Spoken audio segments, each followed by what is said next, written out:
do the introduction with your radio voice. Who? You're like a Morgan Freeman Me? of Ottawa. Yeah. I am? Yeah. I have a radio voice? Yeah. Wish you Stand could up straight read me a bedtime with story. your shoulders back. Can you put me to bed tonight? Lobsters in territory. If you are like most people, you don't often think about lobsters unless you're eating one. However, these interesting and delicious crustaceans are very much worth considering. Part 1 of 6, Jordan B. Peterson's book, 12 Rules for Life. I think your mic, I see a logo. Is it on the right side? Let me take a look here.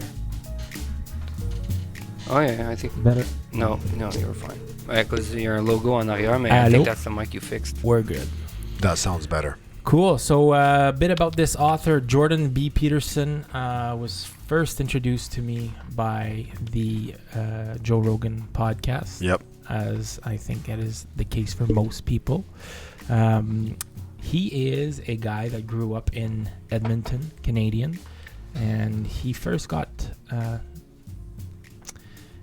attention when he was teaching at Toronto University of Toronto, and the Bill C-16 in Ontario was passed that you could face fines. It was against the law not to address somebody by their preferred pronoun. If somebody wants to be called a him or her or any other pronoun, Jordan said, well, no, I refuse to be compelled. And was this for speech. forms specifically? When you're filling out forms, like government forms? No, his students. Okay. If one of his students wanted to be called, Okay. another pronoun, whether that's him, her, z or zer. Because I think since then there's a other box, right?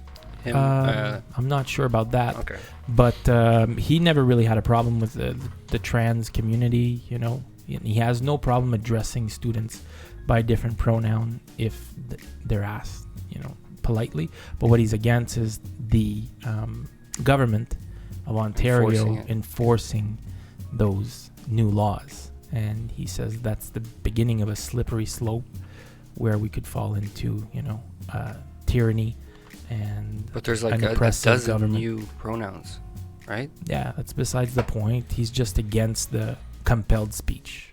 That's his thing. So that's the point. Well, he's brilliant. Yeah, there's a like it's 90, exaggerated. There's 90 pronouns or something. Yeah, like it's that. exaggerated. Yeah, for sure.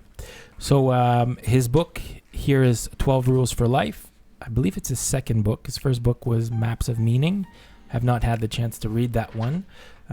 It was released late last year, I think, or this do one we here? have the date on it? I believe it's close to 2 years ago. I'm Very sure good. you I feel like this book was written last year. Yeah. 2018. Okay. 2018, so fairly recent book. And today we'll be discussing 2 of the chapters. Chapter number 1 is... Stand up straight with your shoulders back. And chapter number 2 is... Treat yourself like someone you are responsible for helping. Good. So we'll spend a bit of time discussing both chapter, but let's get started with chapter number 1. Stand straight with your shoulders back. He starts off by talking about lobsters and how if they win a battle, they will, gain more confidence and they will continue to push on and conquer even more powerful foes, continue to grow, get access to better food, better shelter, and all the women, get all the females. So the reason why he talks about lobsters in this chapter is just to make a parallel with, all of living creatures. We all come from an evolutionary background where, if you win in life, you will have better, scraps of food, you'll have better opportunity. And it sort of becomes a chain reaction of good events or bad events. That's like the book The Secret. Exactly. Well, yeah, not unlike A Secret. Yeah. And the whole concept of standing straight with your shoulders back is just to show that, you're proud of who you are. And the other side of that is also true when, well, the lobster, for example, the one who loses will keep losing and keep getting scraps and getting lower and lower in the Yeah. hierarchy. How do you say that? Hierarchy? Hierarchy. And he says how the brain dissolves. The lobster's brain dissolves, and it's hard. Well, do they ever come back from that? I don't think so. I think so. If they start winning again, you know. Lobsters? Yeah. Hmm. Essentially, if they lose, It rewires their brain. yeah, it does rewire But- their and brain. It's like a quarterback in football. You know, he'll start the game off by throwing a few interceptions. It's like Sometimes they quicksand. sometimes What's that's that movie again? sometimes they pull him out of the game and they put another Yeah. quarterback in, or even if it's a pitcher in baseball. Yeah. If he's off his game, they pull him out, Yeah. regain your confidence, and come back in. Like I'm Yeah. not sure who it was. The quarterback was benched. I think it was Donovan McNabb a while ago. He was benched for another QB for like 3 games, and then when he came back that 4th game, he was just an absolute superstar. Of course. Because now he's playing with a chip on his shoulder, and he gained that confidence back. Confidence back. Yeah. Right. I think there's once you get that confidence back, you can be unstoppable. Mm-hmm. It's like Seth Rogen says in 40-Year-Old Virgin. Mm. You have to go after a few hood rats. No. But he talks about the pecking order. With this lobster example actually resonates with me a lot. I was saying before we opened this up that I use it as an example often. And I think it's like that with gorillas. It's like that with other animals too, Yeah. where the bigger and the strongest will get all the women, and ultimately it's all about getting the women. Because if you have the woman, you have the kids, and if you have the kids, you have prosperity. Mm-hmm. Yeah, that's how nature selects, random mutations. Yeah. It'll select the best candidates Exactly. to carry on. So, and that's the reference he's making to, evolutionary background, and he identifies it in another species. The wren. The wren. Yeah, with Big wren. with Have you seen wrens? You know no, what they look like? no. What do they look like? They're pretty cute. Are they small? They're pretty small. I Yeah, think. they're like small balls. What is a wren? The bird. The bird. The bird. Yeah. So he talks about a story that happened to him and his dad and a neighbor, where him and his dad built a birdhouse for wrens. I don't know why wrens specifically, but Oh, okay. Yeah, they're a small bird. yeah. Very territorial. But these little assholes, they will conquer a territory and block off any other potential homes for other wrens, so that they have the territory and all the food and the women and the women wrens. Yeah. So this bird The- just filled up the neighbor's birdhouse with branches and crap, so that it's blocked off for anyone else to go in there. And he says, like, even if they would have removed all that junk from the birdhouse, they would just keep going back and just fill it up again to protect their territory. So yeah. So okay. So what is he saying? He's saying be a lobster, like be a powerful lobster, protect your territory. Like what did you take away from this? So here's the way I see it. And with the title, I can remember my mom saying to me, like, you're going for a walk to go to the village, like, make sure you stand straight. Right. And I think that if you are hunched over and you're looking weak, you will be taken advantage of. Yeah. Right. Okay. Now I'm actually fixing my posture now. I know. Yeah. It's- I have to work on that for sure. But if somebody looks like they're weak, there's a good chance that somebody will try to take advantage of them. Of course. Someone who's defeated looks defeated. Yeah. So even if you are defeated, just stand up, shoulders back, look confident. Keep Fake composure. it till you fucking make it. Like, is that what he's saying? Fake it until you make it. Well, I think here's like Tony Robbins. Every time he's got one of his events going on, he makes people jump around and skip, and it makes your mood change, right? And I think if you're walking around straight, shoulders back, and you look confident, people will perceive you as being confident and won't fuck around with you, and therefore will change your state of mind, even if you're going through some shit, Yeah, I agree with that. right? Yeah. So yeah, fake Totally. it till you I make think- it at some point. Yeah. On the opposite side, you know, I've had times in my life where things were going very, very wrong. You know, I can remember I was 27 or 28 years old. I was living in my condo in Orleans. That week, I had gone to the grocery store, and when I got to the cash, I didn't have enough money in my bank account to pay for the groceries, so I had to bring stuff back. That week, I had my hydro His cut filet mignon. And my filet mignon and Grey Poupon, my bottle of champagne, and that week also I had my hydro cut off, and then the hydro company wants you to be there between a certain and this you is know, all true because I was there. yeah, you know, they want you to be at home between 9 and 2 to come and reconnect your hydro, and you need to be there. If you're not, they won't reconnect it. There's a reconnection fee. Broke.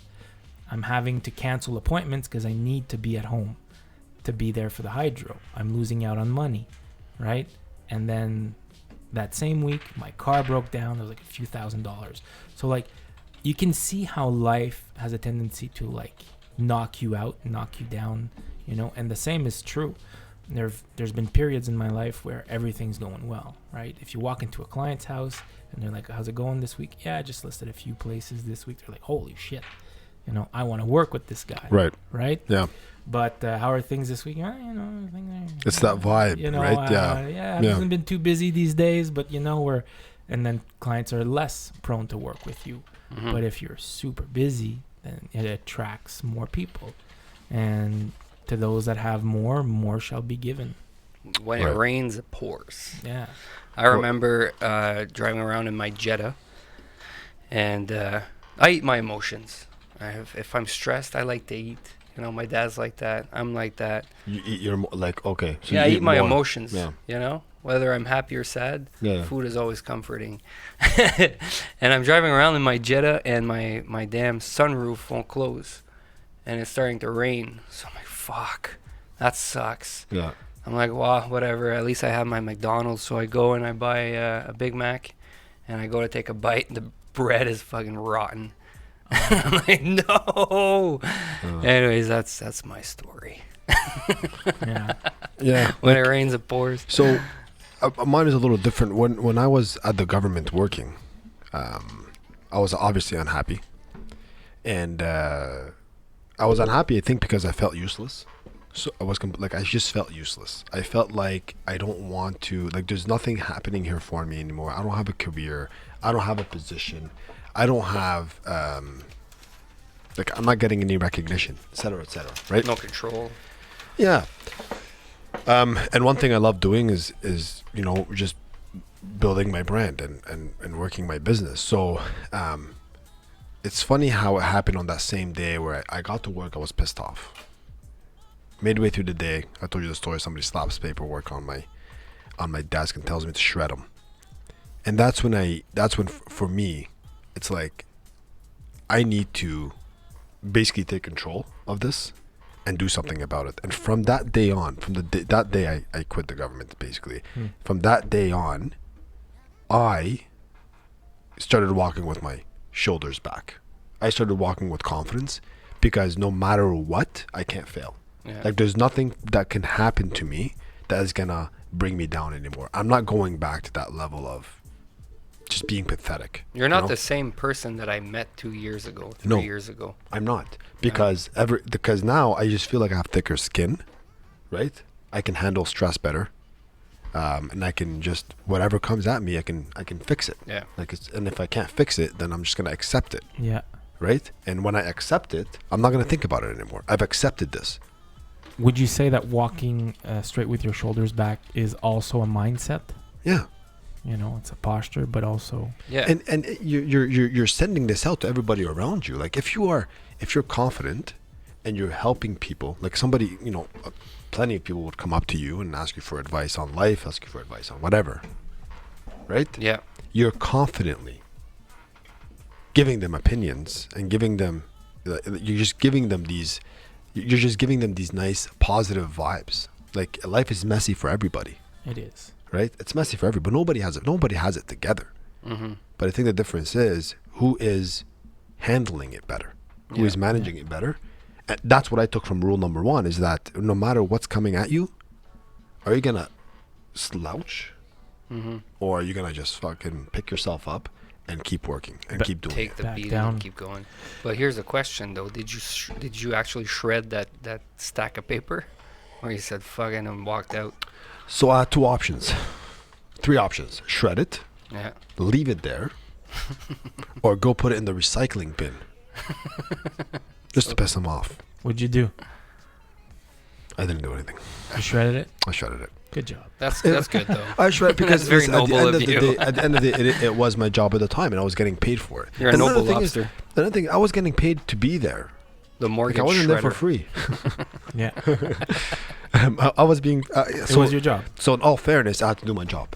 Right? Yeah. So I shredded it like an employee, and I'm glad I'm out of there. I can honestly say the first time I met you, you were still working at the government for the government, and I don't know if you had just started. Yeah, you had just started for Mortgage Alliance, Yep. and you seemed more.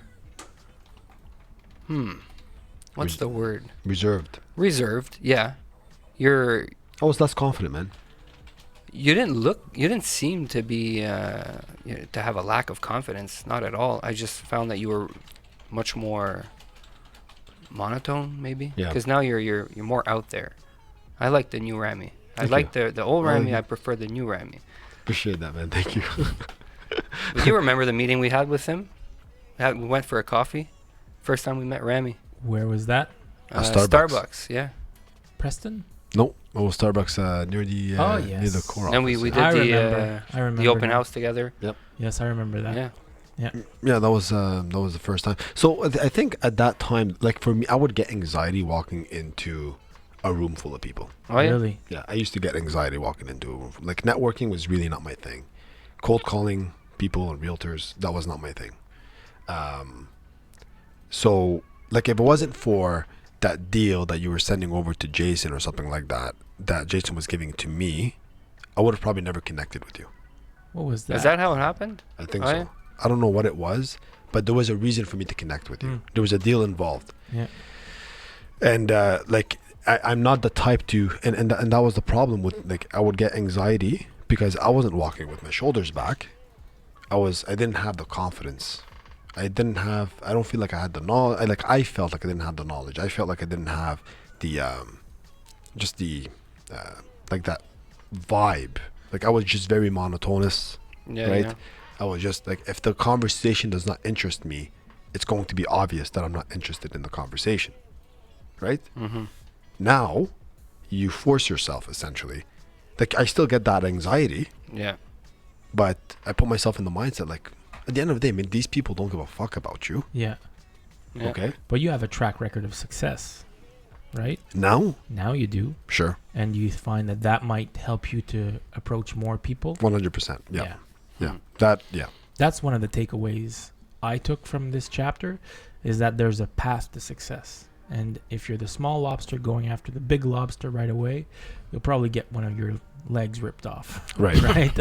So you work your way up. So you work your way up, and it's made me conscious of me not having clear goals Right. and not knowing when it's a win, when it's a celebration. So yesterday I was thinking a lot about this, and I decided, hey, like it's time for me to get back on the goal setting train, right? And know when I've pulled something off that I wanted to accomplish, Yeah. and make those goals, progressive to something larger, but like determine a huge goal for 5 years from now and break it down. Year 1, this is going to happen.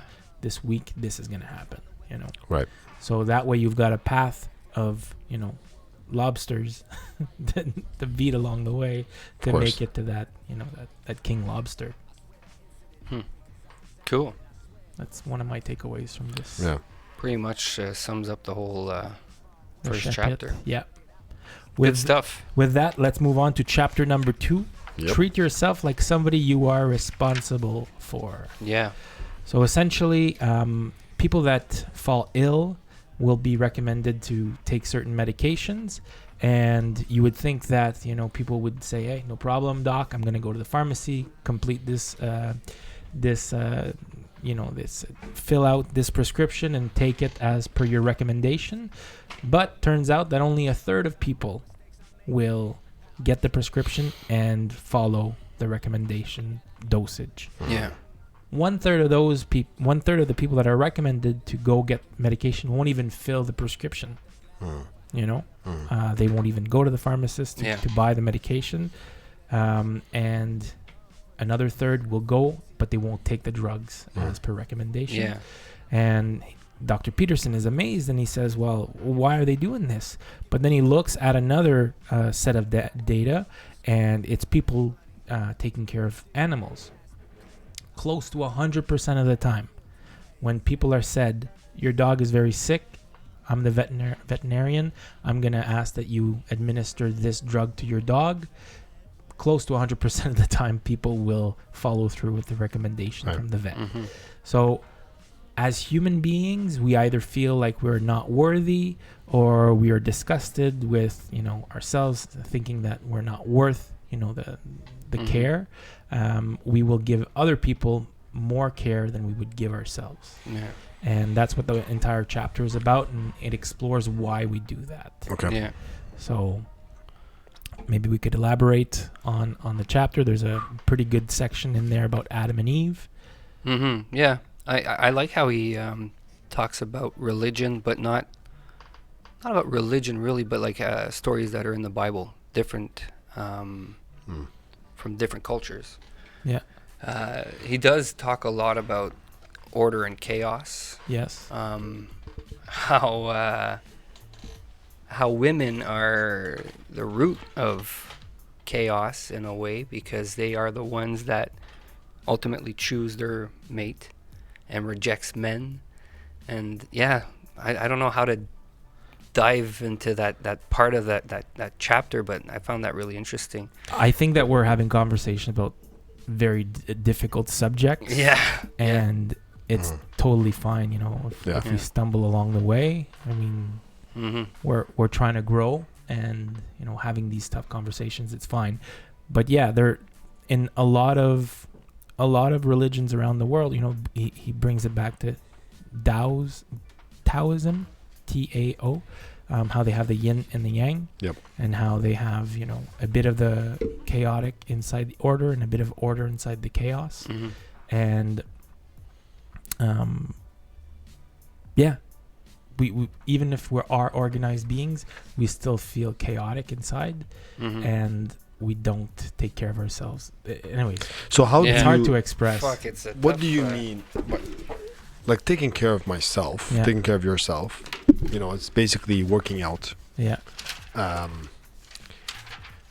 Or just living a good life, right? Like it's so easy to give somebody advice. Yeah. But it's really following it through. It's really hard to follow through the advice. Yeah. It's easy to coach someone, but it's hard to live by what you're preaching.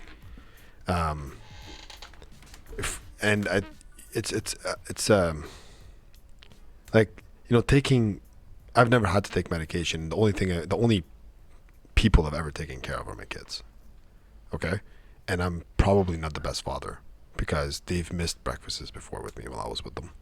They've missed lunches probably when I was with them.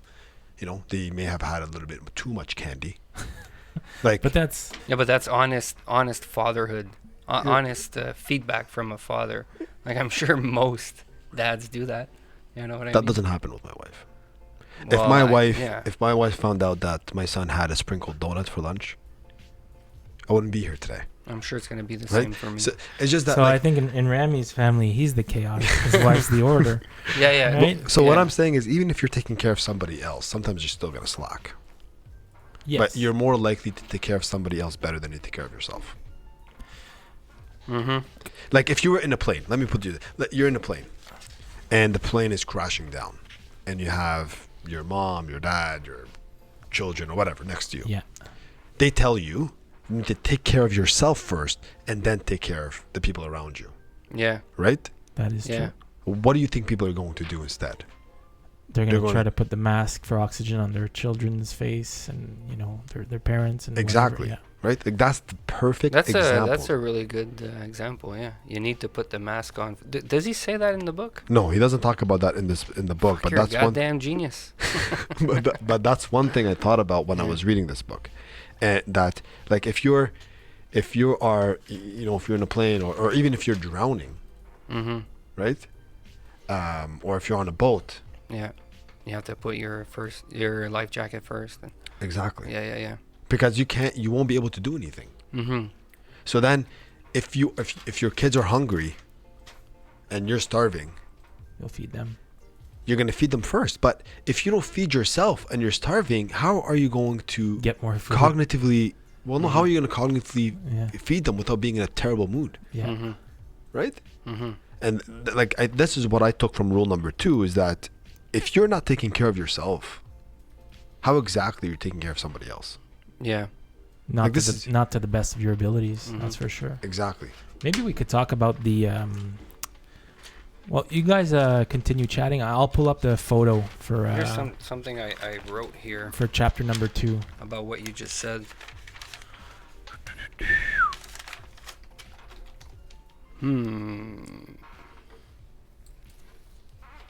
Yeah, it is always wounded people who are holding it together.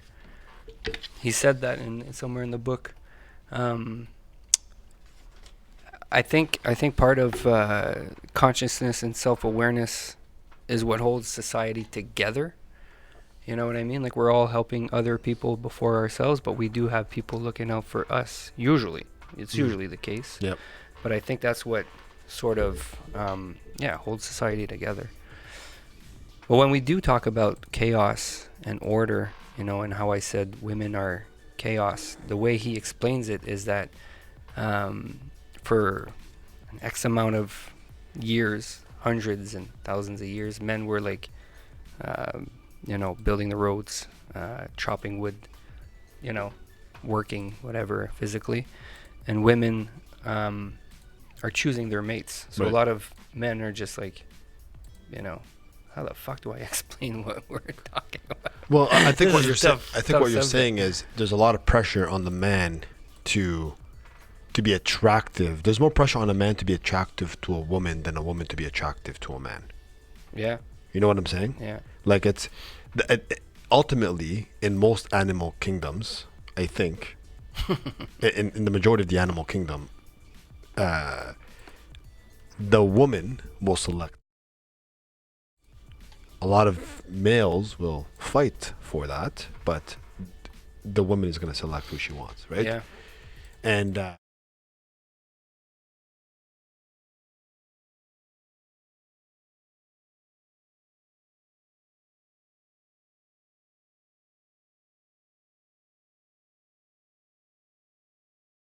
And you lose your fucking beaten up. maybe that's part of the chaos. he's Then you talking have to about. walk straight with your shoulders back. Like if I don't know, like it's and I think there's also some sort of a shift going on. Like he talks a little bit about this in later chapters of what's going on with our kids and what's going on with our boys and stuff like that. And it's I'm just gonna touch on it real quick, but it's obvious that our boys now are growing up with less freaking testosterones. Less responsibility. Well, it's just they're growing up with they're just a little bit weaker than what they were in the past. They have a lot less responsibility than what they had in the past. So to find a real man 50 years from now might be hard. I think that we're learning a lot of lessons these days because for the past 20, 25 years, I've been hearing a lot like chase what makes you happy, chase what's, what you want to do, right? And we rarely heard about, be responsible for what you need to be responsible for. And we're starting to hear this message from guys like Peterson. It's like, you need to be responsible for your family. Yeah. You need to be there for people. Right? Happiness isn't necessarily order. Yeah. And he does talk about this in a later chapter. He says, pursue what is meaningful, not what makes you happy. It's one of the later chapters. Yeah. So I totally get what you're saying, Rami. Like, this whole participation culture that we've been living in the past 10, 15 years, I could see that slipping away now. Where they play soccer and they don't keep the score. Yeah. That's going Yeah. away. Like Yeah. I keep honestly when I was playing football, Yeah. before every game, my coach would write win equals fun. Mm-hmm. Yeah, If we're not winning, we're not having fun. exactly. Yeah. And the team that's going to win is the team that's going to work hardest and the team that's going to fight more. Be Okay. responsible. You can do your best. But and that lose doesn't mean game. that losing isn't necessarily not fun. I mean, you're still playing a game losing you is love, only you know? losing is only freaking fun. Yeah. All right. If you are learning from the loss Yeah. and helping yourself get better for the Yeah, and next if you game. tried your best, yeah, for sure. But Yeah. if you tried your best, and you go home and have a barbecue with your family and they're all tapping you on the back, you did great today, son. Yeah. You lost your 15th game in a row, but you did great today. No, that's not acceptable. Mm-hmm. No. It's unacceptable. Why am I losing? Why am I not winning? And how do I win? I can remember losing football games. I was We didn't devastated. lose. We didn't lose that many, but the ones that we did, they were fucking tough. Yeah. Tough on the ego. And guess what? The next game you'd come back and you'd be on fire, Exactly. right? Yeah. You work 3 times harder. Yeah, Yeah. definitely. So let's look at this.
No. Nicky Yam. Page 59, there's a paragraph that sums up pretty much the entire chapter 2. This is fun. Well, no, but I mean... No, the- the sound. Yeah. Which Wrap which it one up is it? maybe. 59 right here, where it says, it seems that people often don't really believe that they deserve the best care, personally speaking. They are excruciatingly aware of their own faults and inadequacies, real and exaggerated, and ashamed and doubtful of their own value. They believe that other people shouldn't suffer, and they will work diligently and altruistically to help them alleviate it. They extend the same courtesy even to animals they are acquainted with, but not so easily to themselves. So that's pretty much a summary of chapter 2, but there's obviously a lot more discussed in this chapter. He does bounce back and forth a lot. Geez, that's annoying. Did I tell you? Yeah, I told you I did a float therapy yesterday. Yeah. Do you remember the first time we tried that? And they were drilling holes in the basement. So he says something really cool here too, by the way. Doing unto others as you would have them do unto you, or loving your neighbor as yourself. Okay? Yeah. That's an important lesson from Carl Jung, a famous Swiss psychologist. Mm-hmm. But then he says, the first lesson was that neither of these statements has anything to do with being nice. So to me, that sounds like he's talking about tough love. Yeah. Right? Yeah, Like yeah. doing something for somebody else doesn't necessarily mean that you're being nice to them. Mm-hmm. True. You know? Yeah. It's tough love. Like, I'm going to be honest with you, and you need to handle the honest truth. Yes. And you Right. need to be honest with yourself. Exactly. Right. Mhm. And I've heard him say this a few times before, that the best care you can give to an elderly person is allow them to do the things that they can do for themselves. Yeah. You know, if they need help, give them the help. But if they can still cut their grass, like, let them cut their grass. Yeah. You know, I totally agree with that. my grandma's 87, and she still takes care of all her grass. She cuts her firewood. It's therapeutic. Man, she's She loves it, man. I told mine, fucking get up on your own. Yeah. It's a joke. she's no. Sometimes people need help, right? But Yeah. caring for them is also allowing them to do things for themselves Makes sense. This is a great book. and for ourselves. It's We tough to flip that. explain because I wanted us to talk about the chaos and order a little bit more, but So why don't you Well, do your homework about it, structure your thoughts? I thought and I bring it did. onto- It's just really hard to. I usually take a lot of notes, but this I'm diving into it, and I don't know what to take note of because it's a lot. Yeah. But it's really he, good. He mentions a lot of stuff. He brings in, like, he rambles. But I love his book. I love usually his don't book. like listening or hearing or reading Is he the about one that- religion or stuff like that. Okay. But the way he explains how Is he the narrator of yes, his book? Okay, of yes, course he is. yeah. You know, he talks about Adam and Eve and how she was, you know, convinced by the snake to bite the fruit. Yeah. And then she woke up the man, and then it's like, fuck. Yeah. That's how he starts off with the chapter, you know? But it's Yeah. hard to dive into it, Yeah, maybe to explain it. that'd be good for us to dive back into next week. Is this whole idea of order and chaos? Yeah. Let's start Let's start The yin next and the week by yang. talking about You know, that. that's something I never noticed. The yin and the yang, how one serpent, the white part has a black dot, the black part has a white dot. So wherever there's chaos, there needs to be order. Wherever there's order, there's chaos. Well, it's a lot of It has you a lot of see meaning. it everywhere Yeah, in yeah. society. Just look at liberalism and conservatism. Yeah. We are, you know, you could boil it down to feminine and What happened? male energy, and we need each other. Right? Yeah. We can't have one without the other. Yeah. You need some input from both sides to build something that's Yeah. beautiful. And it's impossible to build a world where there's no chaos and only order. And I think that's why he started talking about the snake, Adam and Eve and Garden of Eden, how there's a snake. Why would God let a snake get into the Garden of Eden? Well, because you need that balance in order to make things. Because if work. everything was within perfect order, we probably wouldn't even have a universe. Yeah. You know, And there wouldn't be self-awareness. everything would be. I think that's what he equal. says too, right? Yeah. The universe is not in perfect order, is it? Well, I mean, It's not. I've heard Stephen Hawking Interesting, talk about this, and when the universe was first created, it was near perfection. There was an equal amount of space between every single particle, and gravity had nothing to sink its teeth into. But at some point, a few atoms disappeared out of existence, and that created an imbalance, started a chain reaction of gravity pulling itself together, and it started creating planets, Holy crap. you know, Barney. stars, stuff like that. That's unbelievable. Yeah, so if there was no imperfection and there was no chaos, there would be nothing at all. Yeah. So, I gotta go. Okay, c'est bon. Let's wrap this up. Yeah. So let's. Are we gonna start next week's with chaos and order? Sure, yeah. Okay. And then we'll do chapter 3 and 4. What are chapter 3 and 4? Rule 3 and rule 4. You know them by heart. No. I thought you read this book like 84 times. No, I listened What's to chapter number 3? You know this. We Rahel was asking you last week. Rahel, what's chapter number 3? She's not listening. Make friends with people who want the best for you. I think that's what we're doing here. Yeah. Number 4. Compare yourself to who you were yesterday, not to who someone else is today. I love that. I love that one. Okay, guys. I can't wait to get to 5. What is it? Do not let your children do anything that makes you dislike them. Oh, that's a good chapter. Oh, Or rule 11, do not bother children when they are skateboarding. that's so much harder than. That's so much easier said than done, though. Yeah. Ciao, everybody.